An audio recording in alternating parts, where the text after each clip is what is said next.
छांदोग्य उपनिषद अध्याय 3 51 खंड। आदित्य और अंड दृष्टि से अध्यात्म एवं अधिदेविक उपासना। आदित्य को ब्रह्म का पाद बतलाया गया है, अतः उसमें समस्त ब्रह्म की दृष्टि करने के लिए इस खंड की आरंभ किया जाता है। श्लोक आदित्य ब्रह्म है ऐसा उपदेश है, उसकी व्याख्या की जाती है। पहले वह असत्य था, वह सत्य कार्य अभिमुख हुआ, वह अंकुरित हुआ, वह एक अंडे में परिणत हो गया, वह 1 वर्ष पर्यंत उसी प्रकार पड़ा रहा, फिर वह फूटा, वे दोनों अंडे के खंड रजत और स्वर्ण रूप हो गए, अर्थात आदित्य ब्रह्म है। ये आदेश उपदेश है। उस आदित्य का स्तुति के लिए उपाख्यान किया जाता है। पहले अर्थात अपनी उत्पत्ति से पूर्व की अवस्था में ये संपूर्ण जगत असत, जिसके नाम रूपों की अभिव्यक्ति नहीं हुई है, ऐसा था। सत था, असत्य शून्य ही नहीं था, क्योंकि असत्य से सत्य की उत्पत्ति कैसे हो सकती है। इस प्रकार आगे 6 अध्याय में श्रुति ने असत्य कार्यत्व का प्रतिषेध किया है पूर्व, किंतु यहाँ अस्तेव आसीत ऐसा विधान होने के कारण विकल्प हो सकता है, सिद्धांति नहीं, क्योंकि क्रियाओं के समान वस्तु में विकल्प होना संभव नहीं है। पूर्व तो फिर इदम असत एव ये वाक्य क्यों कहा गया है। सिद्धांति हम कह चुके हैं, ना कि नाम रूप की अभिव्यक्ति से रहित होने के कारण मनो असत्य की तरह असत्य था। पूर्व किंतु एव शब्द तो निश्चयार्थक है। सिद्धांति ये तो ठीक है, किंतु ये सत्ता के अभाव का निश्चय नहीं करता। पूर्व तो फिर क्या करता है। सिद्धांति व्यक्त नाम रूप के अभाव का निश्चय करता है। सत्य शब्द का प्रयोग जिनके नाम रूप व्यक्त हो गए हैं, उन पदार्थों के विषय में देखा गया है, और जगत के नाम रूप की अभिव्यक्ति प्रायः आदित्य के अधीन है, क्योंकि उनके अभाव में घोर अंधकार रूप छाया हुआ ये जगत कुछ भी नहीं जाना जाता। इसलिए आदित्य के स्तवन परक वाक्य में सत्य होने पर भी उत्पत्ति से पूर्व ये जगत असत्य था, ऐसा कहकर के श्रुति ये सूचित करने के लिए कि आदित्य ब्रह्म दृष्टि के योग्य है, उसकी स्तुति करती है। लोक में आदित्य के कारण ही सत्य ऐसा व्यवहार होता है, जिस प्रकार सर्वगुण संपन्न राजा पूर्ण वर्मा के न रहने से ये राजवंश नहीं सा रह गया है, ऐसा कहा जाता है। उसी प्रकार यहाँ समझना चाहिए। इसके सिवा यहाँ इस वाक्य से जगत की सत्ता अथवा असत्ता का प्रतिपादन करना अभिष्ट भी नहीं है, क्योंकि ये मंत्र आदित्य ब्रह्म है ऐसा आदेश करने के लिए ही है, तथा अंत में भी आदित्य ब्रह्म है इस प्रकार उपासना करता है, ऐसा कहकर के श्रुति उनका उपसंहार करेगी। तत्सदासीत वह असत्य शब्द से कहा जाने वाला तत्व जो उत्पत्ति से पूर्व स्तब्ध, स्पंदन रहित और असत्य के समान था, सत्य यानी कार्य अभिमुख होकर के कुछ प्रवृत्ति पैदा होने से सत्य हो गया, फिर उससे भी कुछ स्पंदन प्राप्त करके वह थोड़े से नाम रूप की अभिव्यक्ति के कारण अंकुरित हुए बीज के समान हो गया। उस अवस्था से भी वह क्रमशः कुछ और स्थूल होता हुआ जल से अंडे के समान परिणत हो गया। आंडम ये दीर्घ प्रयोग वैदिक है। वह अंडा संवत्सर नाम से प्रसिद्ध काल की मात्रा यानी कि परिमाण तक अर्थात पूरे 1 वर्ष उसी प्रकार एक रूप से पड़ा रहा। तत्पश्चात 1 वर्ष परिमाण काल के अनंतर वह पक्षियों के अंडे के समान फूट गया। उस फूटे हुए अंडे के जो 2 खंड थे वे रजत और स्वर्ण रूप हो गए। श्लोक। उनमें जो खंड रजत हुआ वह ये पृथ्वी है, और जो स्वर्ण हुआ वह ध्युलोक है। उस अंडे का जो जरायु स्थूल गर्भवेष्टन था वही वे पर्वत हैं। जो सूक्ष्म गर्भवेष्टन था वह मेघों के सहित कोहरा है। जो धमनियाँ थी वे नदियाँ हैं, तथा जो वस्तिगत जल था वह समुद्र है। अर्थात उन खंडों में जो रजत में खंड था वही ये पृथ्वी अर्थात पृथ्वी रूप में से उपलक्षित नीचे का अंडार अर्ध है, और जो सद में खंड था वह ध्यो अर्थात ध्युलोक रूप से उपलक्षित ऊपर का अंडार अर्ध है, तथा 2 खंडों में विभक्त होने के समय उस अंडे का जो जरायु स्थूल गर्भवेष्टन था वह पर्वत समय हुआ। जो उल्ब सूक्ष्म गर्भवेष्टन था वह मेघों के सहित निहार अवश्याय अर्थात कोहरा हुआ। जो उत्पन्न हुए उस गर्भ के शीर्ष में धमनियाँ रक्तवाहिनियाँ नाड़ियाँ थी वे नदियाँ हैं, और जो उनके वस्ती स्थान मूत्राशय में जल था वह समुद्र हुआ। श्लोक। फिर उससे जो उत्पन्न हुआ वह ये आदित्य है। उसके उत्पन्न होते ही बड़े जोरों का शब्द हुआ, तथा उसी से संपूर्ण प्राणी और सारे भोग हुए हैं। इसी से उसका उदय और अस्त होने पर दीर्घ शब्द युक्त घोष उत्पन्न होते हैं, तथा संपूर्ण प्राणी सारे भोग भी उत्पन्न होते हैं। अर्थात फिर उस अंडे में जो गर्भ रूप से उत्पन्न हुआ वह ये आदित्य है। उस आदित्य के उत्पन्न होने पर उलूलव उरुरव यानी कि सुदूर व्यापी शब्द वाले घोष शब्द उपस्थित हुए उत्पन्न हुए। जिस प्रकार की लोक में किसी राजा के यहाँ प्रथम पुत्र जन्म होने पर उत्सवपूर्ण कोलाहल हुआ करता है, तथा उसी समय समस्त स्थावर जंगम जीव और उन जीवों के काम जिनकी कामना की जाती है वे स्त्री वस्त्र एवं अन्न आदि विषय उत्पन्न हुए। क्योंकि प्राणी वर्ग और उनके भोगों की उत्पत्ति आदित्य के जन्म के कारण ही हुई है, इसलिए आजकल भी उस सूर्य देव के उदय के प्रति और प्रत्यायन अर्थात प्रत्यगमन अस्त के प्रति अथवा पुनः पुनः प्रत्यागमन ही प्रत्यायन है उसके प्रति अर्थात उसे ही निमित्त बना करके संपूर्ण भूत सारे भोग और दीर्घ शब्द युक्त घोष उत्पन्न होते हैं। सूर्य के उदय आदि होने के समय ये सब प्रसिद्धि है। श्लोक। वह जो इस प्रकार जानने वाला होकर के आदित्य की ये ब्रह्म है इस प्रकार उपासना करता है वह आदित्य रूप हो जाता है, तथा उसके समीप शीघ्र ही सुंदर घोष आते हैं और उसे सुख देते हैं।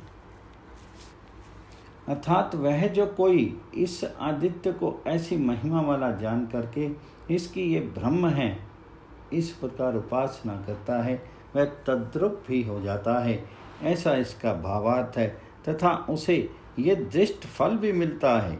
इस प्रकार जानने वाले उस उपासक के समीप अभ्यास शीघ्र ही साधु सुंदर घोष आकर के प्राप्त होते हैं मूल में यत शब्द क्रिया विशेषण है। घोष आदि की साधुता यही है कि उनका उपयोग करने पर पापानुबंध नहीं होता। वे घोष आते हैं और उसे सुख देते हैं। तात्पर्य ये है कि घोषों का केवल आगमन ही नहीं होता, वे उसे सुख भी देते हैं। निम्रेडर त्रिम्रेड्रेरन, यह द्विरिक्ति अध्याय की समाप्ति सूचित करने और आदर प्रदर्शन के लिए है। इति छांदोग्य उपनिषदि तृतीय अध्याय 51 खंडवाच्यम संपूर्णम। इति छांदोग्य उपनिषदि वर्णे तृतीय अध्याय समाप्त। छांदोग्य उपनिषद अथ चतुर्थोध्याय प्रथम खंड। राजा जानश्रुति और रैक्व का उपाख्यान। वायु और प्राण में ब्रह्म की पाद दृष्टि के अध्यास का वर्णन पहले तृतीय अध्याय में कर दिया गया। अब इस समय उसका साक्षात ब्रह्म रूप से उपास्यत्व बतलाने के लिए आगे का प्रकरण आरंभ किया जाता है। यहाँ जो आख्यायिका वह सरलता से समझने के लिए तथा विद्या के दान और ग्रहण की विधि प्रदर्शित करने के लिए है। साथ ही इस आख्यायिका द्वारा श्रद्धा, अन्नदान और अनुदत्तत्व अर्थात विनय आदि का विद्या प्राप्ति में साधनत्व ही प्रदर्शित किया जाता है। श्लोक।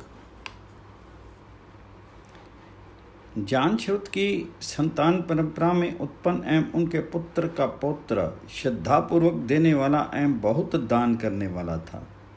उसके यहाँ दान करने के लिए बहुत सा अन्न पकाया जाता था। उसने इस आशय से कि लोग सब जगह मेरा ही अन्न खाएंगे, सर्वत्र निवास स्थान धर्मशालाएं बनवा दी थी।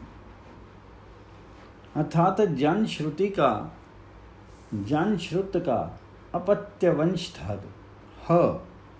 यह निपात इतिहास का द्योतक है। पुत्र के पोते को पौत्रायन कहते हैं। वही श्रद्धादेय था। उसके पास जो कुछ था वह ब्राह्मण आदि को श्रद्धापूर्वक देने के लिए ही था, इसलिए उसे श्रद्धादेय कहा गया है। बहुदायी जिसका स्वभाव बहुत दान करने का था, और बहुपाक्य जिसके घर में नित्य प्रति बहुत सा पाक्य पकाया हुआ अन्न रहता था, अर्थात जिसके घर भोजनार्थियों के लिए बहुत सा अन्न पकाया जाता था, ऐसा था। ऐसे गुणों से युक्त वह जानश्रुत की संतति में उत्पन्न हुआ। उसका प्रपौत्र किसी उत्तम देश और काल में हुआ था। प्रसिद्ध है, उसने सब और समस्त दिशाओं में ग्राम और नगरों के भीतर धर्मशाले जिनमें आकर के यात्री ठहरते हैं, वे आवसत्थ कहलाते हैं, निर्मित कराए अर्थात बनवा दिए थे। इससे उसका यह अभिप्राय था कि उन धर्मशालाओं में निवास करने वाले लोग सर्वत्र मेरा ही अन्न भोजन करेंगे। वहाँ इस प्रकार रहता हुआ वह राजा जब एक बार गर्मी के समय अपने महल की छत पर बैठा था। श्लोक। उसी समय रात्रि में उधर से हंस उड़ करके गए। उनमें से एक हंस ने दूसरे हंस से कहा, अरे ओ भल्लाक्ष, देख, जानश्रुति पुत्रायन का तेज ध्रुवलोक के समान फैला हुआ है, तो उसका स्पर्श मत कर, वह तुझे भस्म नहीं कर डाले। उसी समय निशा अर्थात रात्रि में उधर से हंस उड़ करके गए। राजा के अन्नदान संबंधी गुणों से संतुष्ट हुए ऋषि या देवता हंस रूप होकर के राजा की वृष्टि के सामने होकर के उड़े। उसी समय उड़कर जाते हुए उन हंसों में से पीछे उड़ते हुए एक हंस ने आगे उड़कर जाते हुए दूसरे हंस से, अरे ओ भल्लाक्ष, ओ भल्लाक्ष, इस प्रकार संबोधन करते हुए और जैसे कि देखो देखो बड़ा आश्चर्य है इत्यादि कथन देखा जाता है। इसी प्रकार भल्लाक्ष भल्लाक्ष ऐसा कहकर के अपने कथन के प्रति आदर प्रदर्शित करते हुए कहा भल्लाक्ष, ऐसा कहकर के उनकी मंद दृष्टता को सूचित करते हुए वह बोला, अतः सम्यक ब्रह्म ज्ञान के अभिमान से युक्त होने के कारण उस आगे उड़ने वाले हंस से निरंतर छेड़े जाने से पीड़ित होकर के क्रोधवश उसे भल्लाक्ष कह करके सूचित करता है। क्या सूचित करता है वह बतलाते हैं। ज्ञान श्रुति पुत्रायन की ज्योति, अन्नदान दान आदि जनित प्रभाव से प्राप्त हुई कांति ध्रुवलोक के समान फैली हुई है, अर्थात ध्रुवलोक का स्पर्श करने वाली है। अथवा इसका यह भी तात्पर्य हो सकता है कि दिवा यानी दिन के समान है। उससे प्रसंग सज्जन यानी शक्ति ना कर, अर्थात उस ज्योति से संबंध मत कर, उसका संग करने से वह ज्योति तुझे भस्म अर्थात दग्ध ना कर डाले। यहाँ पुरुष का परिवर्तन करके माँ प्रधाक्षी के स्थान में माँ प्रधाशीत ऐसा बात समझना चाहिए। श्लोक, उसने दूसरे अग्रगामी हंस से कहा, अरे तो किस महत्व से युक्त रहने वाले इस राजा के प्रति इस तरह सम्मानित वचन कह रहा है? क्या तुम इसे गाड़ी वाले रैक के समान बतलाता है? इस पर उसने पूछा, ये जो गाड़ी वाला रैक वह है कैसा है? अर्थात इस प्रकार कहते हुए उस हंस से दूसरे आगे चलने वाले हंस ने कहा, अरे ये बेचारा राजा तो बहुत तुच्छ है, भला किस रूप में वर्तमान कैसे महत्व से युक्त रहने वाले इस राजा के प्रति तो इस प्रकार ये अत्यंत सम्मानपूर्वक शब्द कह रहा है। ऐसा कह करके वह उसकी अवज्ञा करता है। क्या तो इसे गाड़ी वाले रैकों के समान बतलाता है जो युग्वा अर्थात गाड़ी के साथ स्थित है, उसे संयुग्वा कहते हैं। ऐसा जो रैक है उसके समान तो इसे बतला रहा है। ये कथन इसके अनुरूप नहीं है, अर्थात ये रैक के समान है, ऐसा कहना उचित नहीं। इस पर दूसरे ने कहा, जिसके विषय में तुम कह रहे हो वह गाड़ी वाला रैक्य कैसा है? ऐसा कहने वाले उस हंस से भल्लाक्ष बोला, जैसा वह रैक्य है सुन। श्लोक, जिस प्रकार द्यूत क्रीड़ा में कृतनात्मक पासे के द्वारा जीतने वाले पुरुष के अधीन उससे निम्न श्रेणी के सारे पासे हो जाते हैं, उसी प्रकार प्रजा जो कुछ सत्कर्म करती है वह सब उस रैक को प्राप्त हो जाता है। जो बात वह रैवत जानता है उसे जो कोई भी जानता है, उसके विषय में भी मैंने ये कह दिया।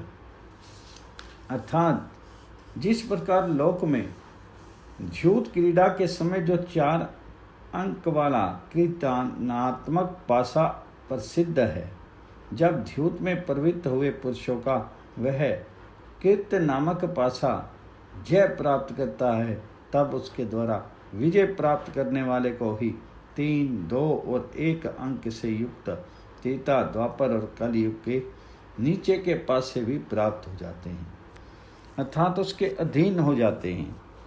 तात्पर्य यह है कि 4 अंक से युक्त कृतनात्मक पासे में 3, 2 और 1 अंक वाले पासे भी विद्यमान रहने के कारण वे भी उसके अंतर्गत हो जाते हैं, जैसा ये दृष्टांत है। उसी प्रकार कृत स्थानीय इस रैक को त्रेता आदि स्थानीय वह सब प्राप्त हो जाता है, सब उस रैक के अंतर्गत हो जाता है। वह क्या है वह यह कि जो कुछ लोक में प्रजा साधु शोभन यानी धर्म कार्य करती है, सबका सब रैको के धर्म में समा जाता है। तात्पर्य ये है कि समस्त प्राणियों के धर्म फल उसके धर्म फल के अंतर्गत हो जाते हैं, तथा दूसरा पुरुष भी जो चाहे उस वैद्य को जानता है। वह वैद्य क्या है? जिससे कि वह रैक को जानता है, उस वैद्य को दूसरा भी जो कोई जानता है, उसे भी रैको के समान समझ प्राणियों का धर्म समूह और उसका फल प्राप्त हो जाता है। इस प्रकार यहाँ सर्वे तद भीष्मेति इस पूर्व वाक्य का अनुवर्तन होता है। वह इस प्रकार का रैको से भिन्न विद्वान भी मैंने ऐसा कह करके बतला दिया। तात्पर्य ये है कि रैको के समान वहीं कित नामक पासे के सदृश होता है। श्लोक। इस बात को जानश्रुति पुत्रायन ने सुन लिया। दूसरे दिन सिरे उठते ही उसने सेवक से कहा, अरे भैया, तो गाड़ी वाले रैको के समान मेरी स्तुति क्या करता है? इस पर सेवक ने पूछा, ये जो गाड़ी वाला रैको है कैसा है? तो राजा ने कहा, जिस प्रकार कृत नामक पासे के द्वारा जीतने वाले रुष के अधीन उससे निम्नवर्ती समस्त पासे हो जाते हैं, उसी प्रकार उस रैको को जो कुछ प्रजा सत्कर्म करती है वह सब प्राप्त हो जाता है। तब जो कुछ वह रैको जानता है, उसे जो कोई जानता है, उसके विषय में भी इस कथन द्वारा मैंने बतला दिया। अर्थात महल की छत पर स्थित राजा जानश्रुति पुत्रायन ने अपनी निंदा रूप और रैको आदि किसी अन्य विद्वान की प्रशंसा रूप वह इस प्रकार का हंस का वचन सुन लिया तथा उस हंस के वचन को पुनः पुनः स्मरण करते हुए ही उसने शेष रात्रि को बिताया। तब वंदियों द्वारा स्तुति युक्त वाक्यों से जगाए जाने पर राजा ने शैया अर्थात निद्रा को त्यागते ही सेवक से कहा, हे वत्स, अरे क्या तो मुझे गाड़ी वाले रैको के समान बतला रहा है? तात्पर्य ये है कि स्तुति के योग्य तो वही है, मैं नहीं हूँ।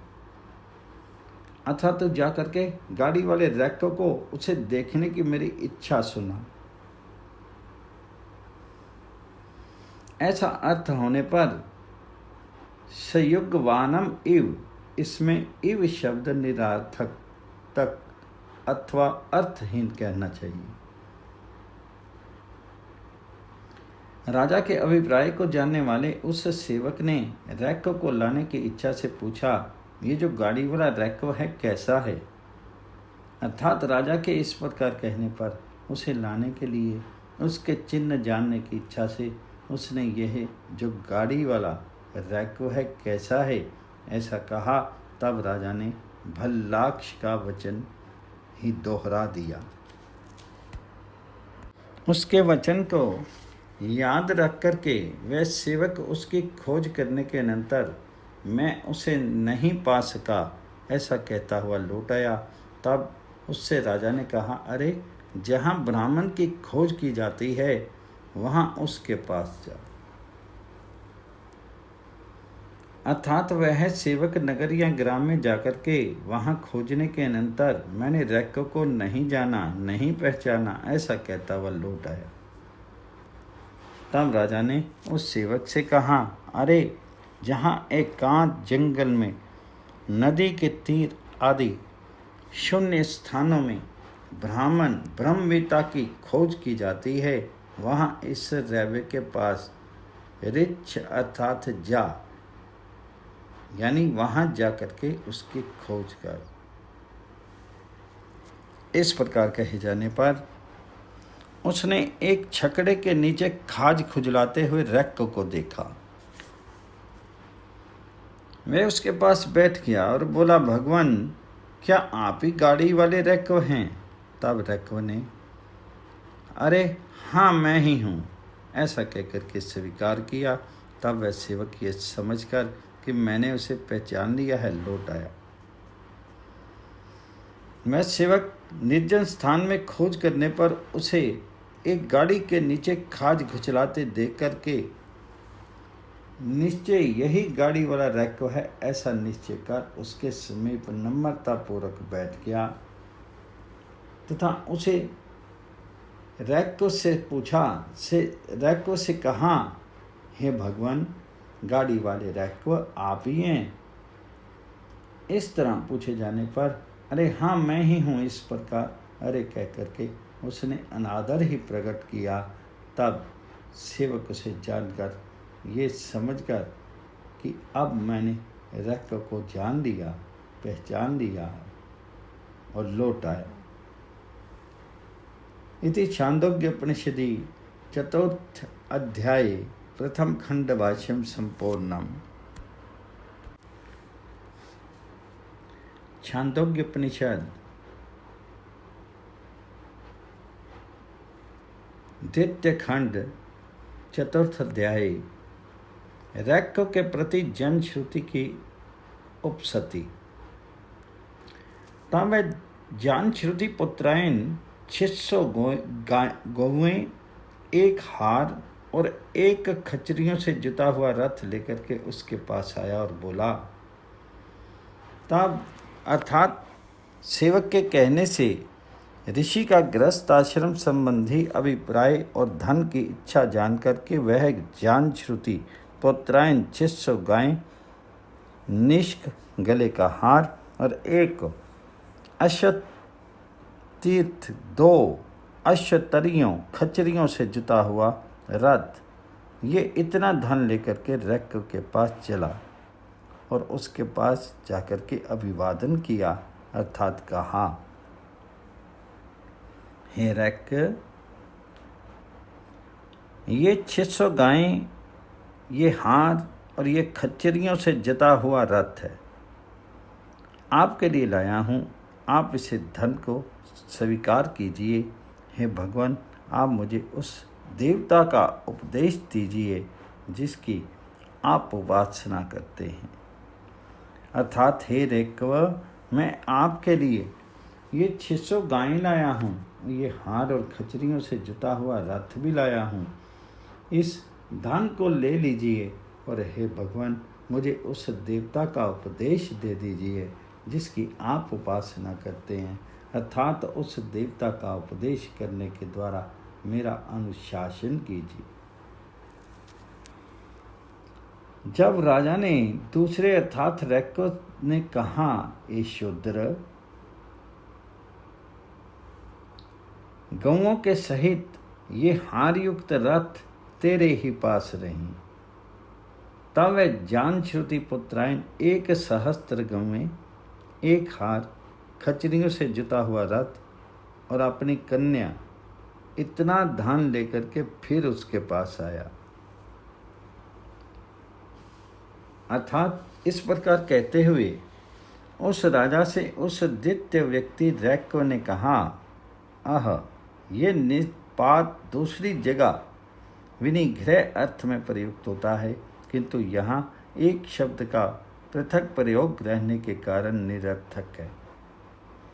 हाथ से युक्त हो इत्वा, गाड़ी उसे हारित्वा कहते हैं। वह यह गौओं के सहित हारित्वा तेरा ही रहे। तात्पर्य यह कि शूद्र, जो कर्म के लिए अपर्याप्त है, ऐसा इष्ट धन से मुझे क्या प्रयोजन है? मुझे कोई प्रयोजन नहीं है। शंका, सेवक से संबंध होने के कारण वह जान श्रुति तो राजा है, क्योंकि उसने सेवक से कहा ऐसा पहले कहा जा चुका है, तथा शूद्र का अधिकार ना होने से ब्राह्मण के समीप विद्या ग्रहण के लिए जाने के कारण भी यह क्षत्रिय ही जान पड़ता है। फिर रैक्व ने हे शूद्र, ऐसा अनुचित शब्द क्यों कहा?